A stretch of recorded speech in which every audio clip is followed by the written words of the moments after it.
Muammar Gaddafi alikuwa kiongozi wa Libya kwa zaidi ya miaka 40 kuanzia mwaka 1969 hadi mwaka 2011.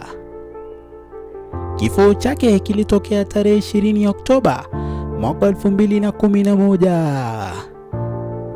Ilikuwa ni katika kipindi cha vita vya wenyewe kwa wenyewe nchini Libya.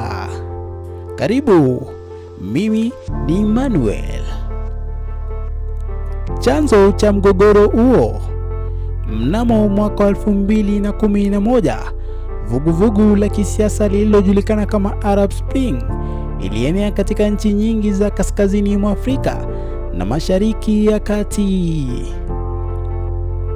Baada ya mapinduzi kufanikiwa katika Tunisia na Egypt, maandamano yalizuka pia nchini Libya mwezi Februari mwaka 2011.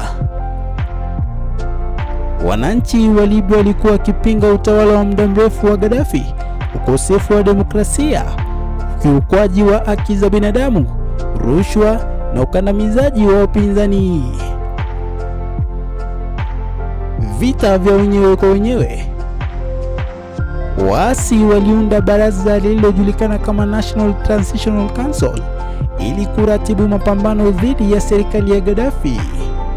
Mapigano yalikuwa makali katika miji mikubwa kama Benghazi, Tripoli na Sirte. Mwezi Machi mwaka 2011, United Nations ilipitisha azimio la kuanzisha eneo lisiloruhusiwa ndege za kivita juu ya Libya ili kulinda raia.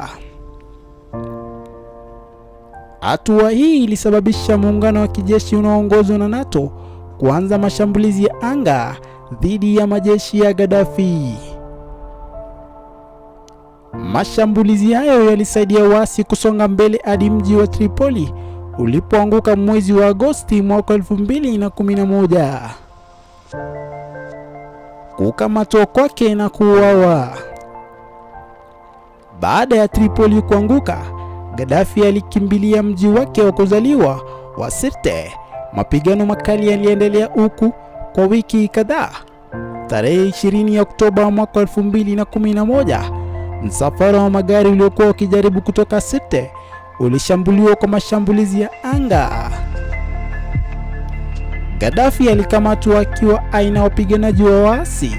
Baada ya kukamatwa, alipigwa na kushambuliwa na wapiganaji waliokuwa na hasira. Alijeruhiwa vibaya. Baadaye alifariki siku hiyo hiyo. Athari za kifo chake. Kifo cha Gaddafi kilimaanisha kwamba ni mwisho wa rasmi wa utawala wake wa miaka 42, kumalizika kwa hatua ya kwanza ya vita vya wenyewe kwa wenyewe. Hata hivyo, Libya haikupata utulivu wa haraka. Badala yake, makundi ya wanamgambo yaliendelea kupigania mamlaka, serikali dhaifu zikijitokeza. Nchi ikaingia katika mgogoro wa muda mrefu wa kisiasa na kiusalama. Mpaka leo, Libya bado inakabiliwa na changamoto za umoja wa kitaifa na utawala dhabiti. Tathmini ya kihistoria.